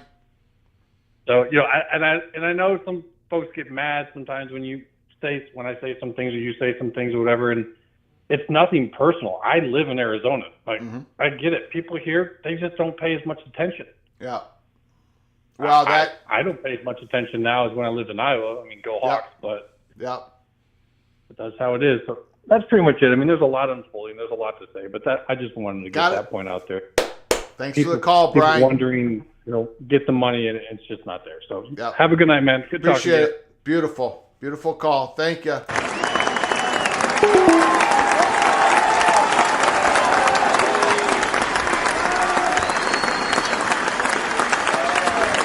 And one of the problems in this comparison of brands with Pac-12 and Big 12 schools and there's still great brands in the Pac-12 even without the city of Los Angeles, whatever. The problem is I'm going to take this offline. I'm going to take the calls offline here.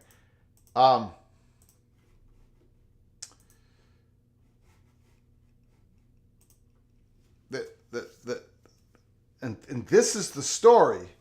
The problem isn't comparing eyeballs and markets and between the two conferences. is that the market has changed. It has changed. It isn't the same media market as it was in July, September, October of last year. So whatever you're looking at, it just isn't as valuable now because the media money isn't there. The ad buys are not there. The media companies are laying people off. They don't want to spend the money. So it's not there. So it doesn't, the whole thing has shifted. And we talked about it on October 30th, episode 83 at Peek Around the Corner. We said things are getting tight.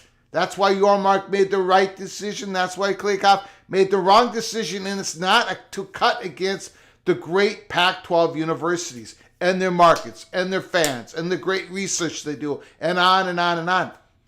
The fact is, the story is that Kliakoff overvalued the conference. So even if you can make the greatest argument in the world that the Pac-12 schools are still more valuable, even maybe they have less eyeballs watching the games, even though they don't have Los Angeles anymore, however you want to put your argument forward, even if you say, oh, what's still more valuable than the Big 12, so therefore they should get $33, $34 million a school, the market has changed.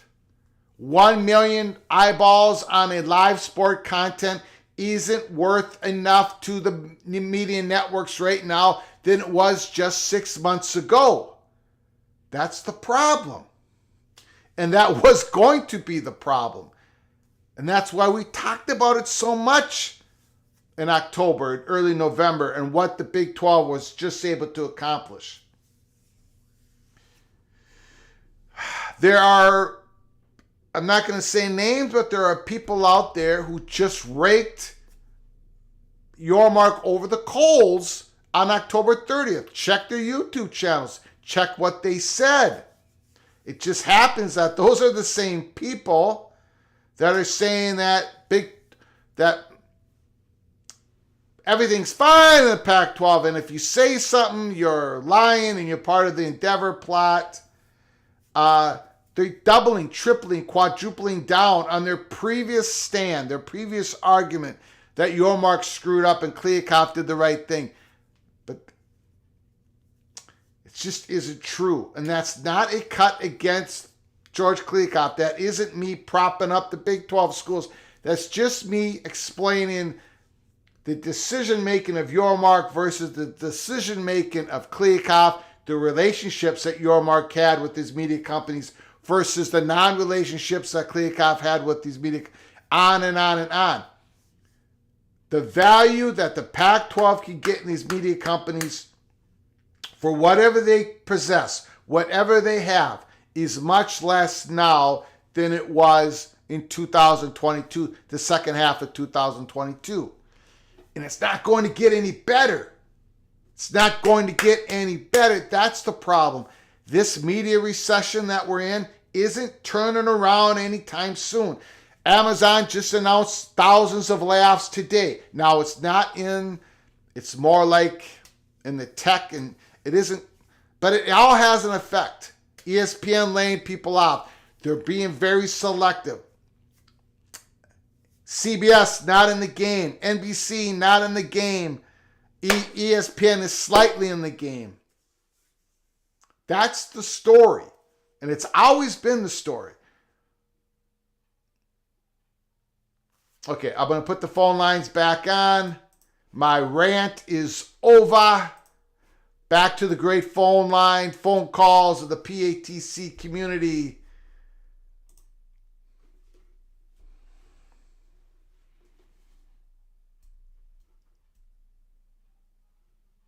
Well, Connor Johnson, because it is the story. It's the story. The Pac-12 situation is the story. We go where the story is. We're going to be covering spring football games in April. But this Pac-12 negotiations has huge ramifications throughout college football, through college sports, how this goes. Even if the Pac-12 stays together and signs a deal, we're going to be fascinating to see how this heavily streaming deal works for the Pac-12 schools. It could work great. That's why we're covering it, Connor. That's why we're covering it. We're going to continue to cover it. I did a Heisman watch. I did a Heisman watch show last week. I'm going to do a Big Ten East prediction this week. We cover everything in college football because we love everything in college football. But this is an important story. Very important story.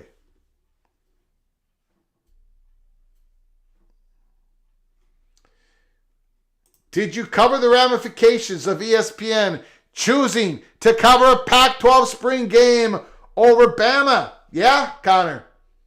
Colorado. Fantastic.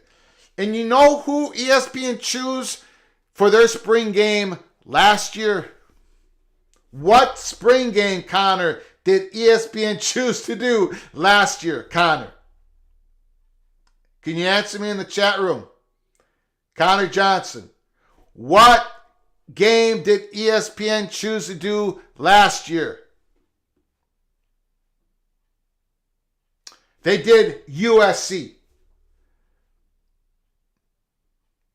And then what happened a couple of months later? USC announced that they were joining the Big Ten. In fact, when ESPN did the broadcast of the USC spring game, I was chuckling in the Twitter. In April, I was saying, woo, because we knew about the USC contact with the Big Ten. We were talking about it every single day.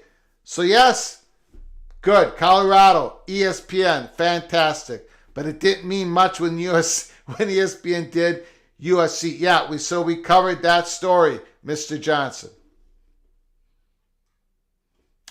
Okay.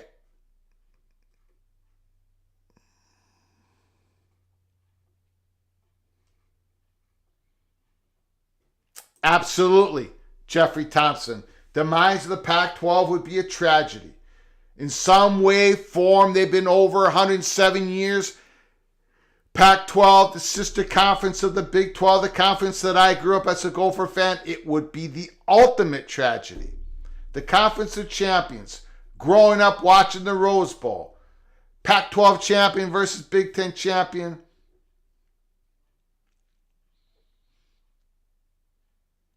It would be.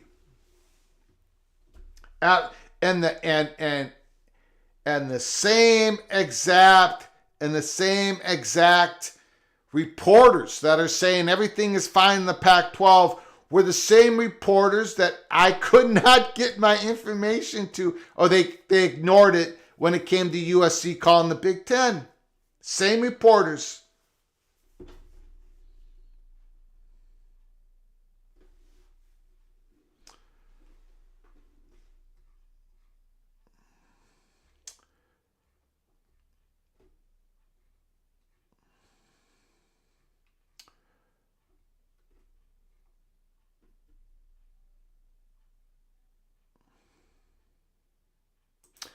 Motivision, XFL needs to move some of their teams around. The only games that seem to have fans are the St. Louis games. Yeah, XFL has been a flop this spring.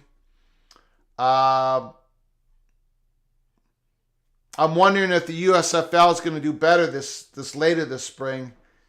St. Louis has big fans, but yeah, it's been a flop.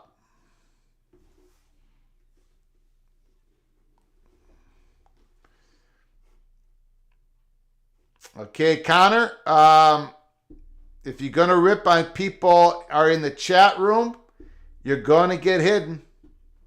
You're going to get hidden. You can rip on me, but don't rip on everybody in the chat room. We're talking college football. We're going to be doing it in the spring, summer, and then when the football season kicks. There are a lot of YouTube channels you can watch, Connor. I would hate to lose you, but don't rip on the people in the chat. You can rip on me. You can go right ahead.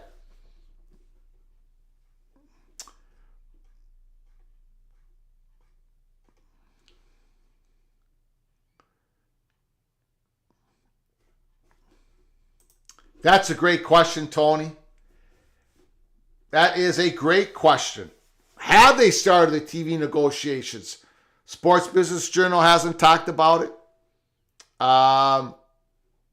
Maybe they haven't. But that is a huge, massive story that we're going to be covering here, Peek Around the Corner. So,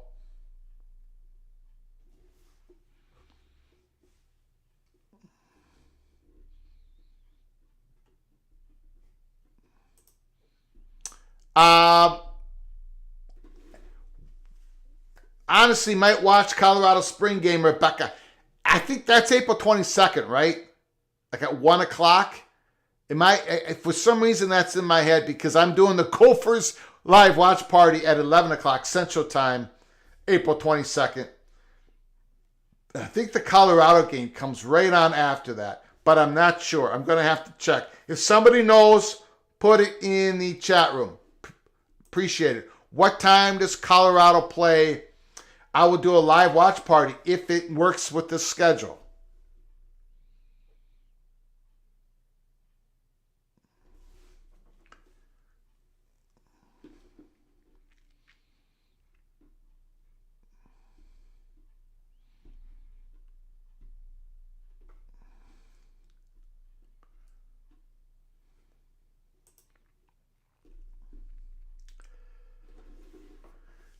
I came back and asked why Ty Guy and so many reasonable people on the interwebs don't like you.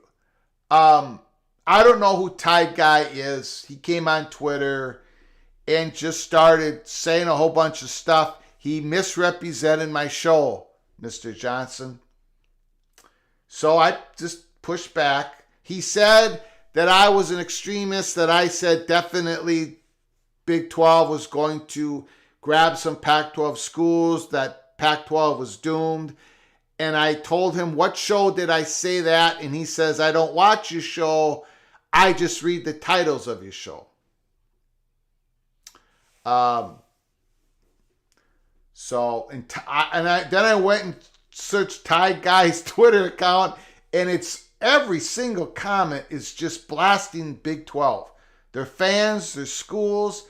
And I'm telling you, I have no interest if there's when I see a Big 12 guy just blasting away Pac-12 schools and constantly, I got no time for them.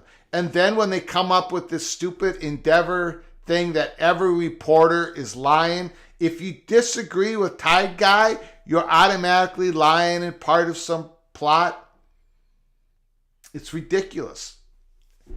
So we don't Peek Around the Corner. We don't have time for that because we're talking college football. I'm not sitting here I'm not going to call everybody liars because they disagree with me. I'm not going to lambaste entire fan bases because they're in the Pac-12 or the Big 12 or the SEC. I don't even lambaste the Wisconsin Badgers fans. When they come in there, I treat them like respect. Jeff Olson came in here today. Badger Ron, we have a bunch of Badger guys. We give ourselves, we have fun with it. We give each other elbows. This is college football. We love the game. Ty Guy, all I've seen for him is just razzing on a whole bunch of people, calling everybody liars. So that's not what this show is. But there's a lot of shows. Ty Guy has his own YouTube channel. Go watch Ty Guy. So, do people not like me? Yes, they don't like me, Mr. Johnson. Absolutely. They do not like me at all.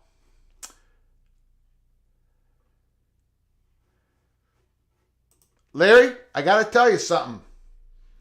Ty Guy went blasting on me on Twitter, and I didn't even know who he was. I didn't insult him. So that statement is absolutely incorrect, Larry. Go check my Twitter account.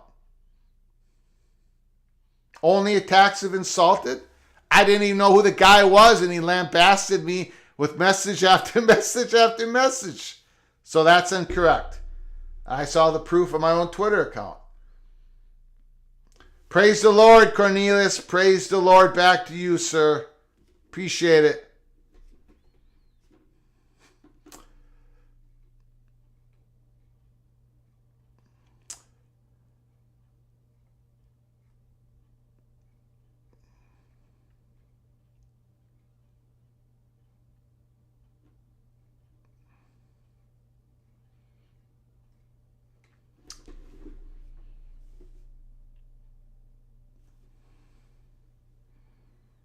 Yeah, that's what we do here. We have opinions. We also have intel. You don't have to believe it. But my goodness, our Arizona State guy nailed this story. Connor Johnson, I can tell you this right now. There's so many sources out there saying the uneasiness of the Pac-12. That's what we have said to you. That's what we have reported to you. It's true. Report after report after. They're not all lying, Mr. Johnson. But according to Tide Guys, everybody's lying. So how do you think I would react to that? How do you think everybody in 247 Sports is lying? All of them. I know 247 reporters. These people are good people. You can't sit here and just lambaste everybody with a large net and then say, "Oh wait, I'm a victim." Oh no, I'm being mean to Tide Guy. Give me a break. Honestly. I mean, how stupid is that if you think about it? Just give it a minute and think about it.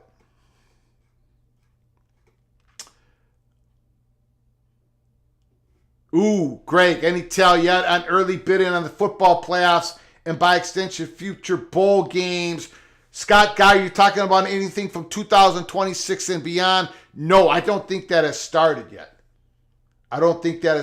But man, the big money, the gold rush of 2026, that story is going to be so prime here as we get into late 2023, 2024. Now, are you talking about the football playoffs for 2024 and 25? I haven't heard what the total payout of that's going to be either. But the open bidding, where all media companies can go and bid for the playoffs in 2026 and beyond, that's going to be a huge story. Huge story.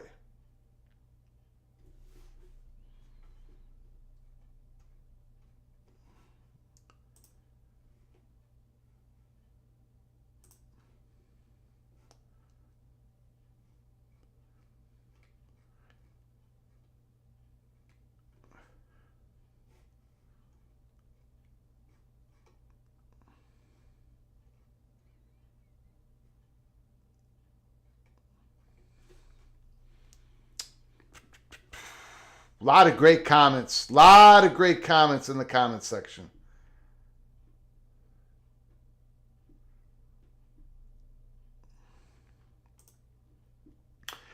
This is the only comment I'll make about Tony Altmore. Yeah, he's a smart guy, got connections, but he threw a whole bunch of people under the bus, people who do not deserve to be under the bus, people who were only telling the truth about what their sources were telling them. And he threw everybody on the bus. Also, Tony is using a guy named or lady named Genetics 56. There's a long history, years of what Genetics 56, the person that is behind that account. Tony's been told everything about Genetics 56, and he completely ignored it and uses Genetic 56 at his patsy. So that tells me all I need to know on that part of it. Does Tony know stuff? Yes. Very smart individual? Yes. But he showed his true character. He put so many people and he ran them over, tried to ruin their reputation because he believes that everybody that disagrees with them is a liar and part of a plot. And that is not even close to reality. And then somebody showed me today that Tony threw Andrew Marchand under the bus just because his article shows up, writes for the New York Post. Are you kidding me? Andrew Marchand? You trashing Andrew Marchand as well? So everybody that disagrees with you is a horrible person who lies. This is the clan that some of you really want to be involved with. So we've separated ourselves.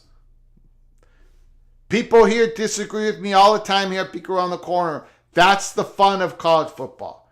That's the fun of college football. That's not fun what's going on over in that section of the internet and at Twitter. We're not going to involve ourselves in that. If you bring that into our chat, you're going to be hidden. You're going to be gone. If you say, Greg, you're wrong about A, B, C, D, I'm going to celebrate that. We're going to talk about it.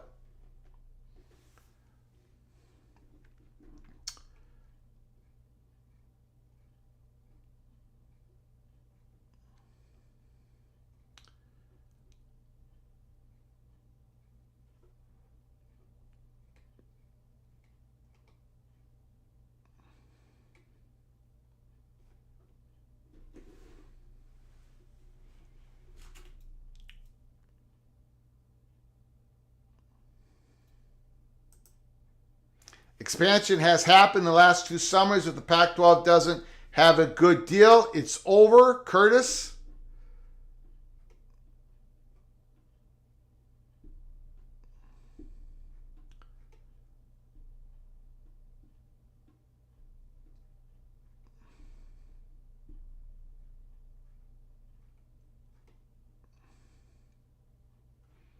Why is the expansion world becoming so toxic? Good question, son of Sarek. Well, it is an emotional thing. I mean, for fans and faculty and alumni and people invested in certain schools, it's tough. It is tough. A lot of times it's very, very emotional. In regards to the people who are basically calling everybody a liar because they have different information. Yeah, that I've never seen that before. And that's not going to be a part of Peek Around the Corner. Disagreement? Yes. Passion? Yes. Crying over losses? Yes. Predicting, disagreeing on what's going to happen? Yes. Different information coming from different sources, different perches that contradict each other? Yes, we're going to be talking about it all. All of it. But conspiracy stuff, I got no time for that. Peek Around the Corner. When you watch our show, we're talking college football realignment, yes. Bowl games, yes. Preseason top 25, yes. But not conspiracy. I'll let you guys do all that on a different channel.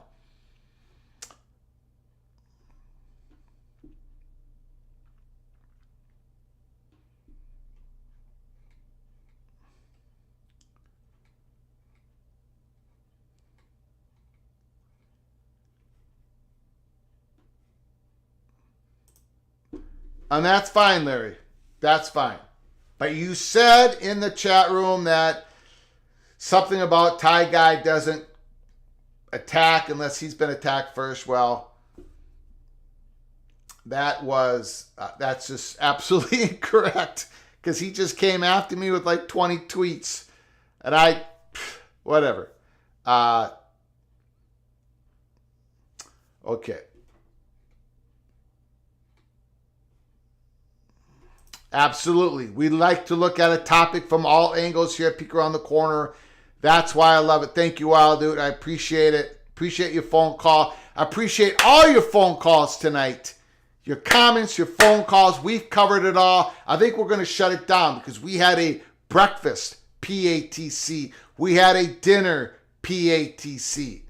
And it's been fantastic. Big news. But the biggest news of all today, was Andrew Marchand, ESPN, the Pac-12 are not close. The deal is not close. Some positivity from the Utah's president. He still has optimism. He still has optimism that they can get a deal done. He says it's a way off, but he has optimism. That's good news for the Pac-12. So we shall see. Hang with us here at Peek Around the Corner as we dive into the story every single day. It's a major story of college football. We're also going to be doing watch parties. Peek Around the Corner watch parties for spring football games.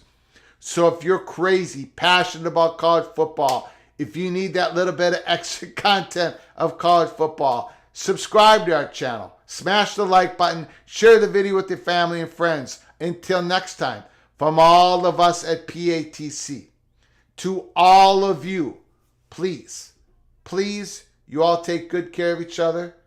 Thank you so very much.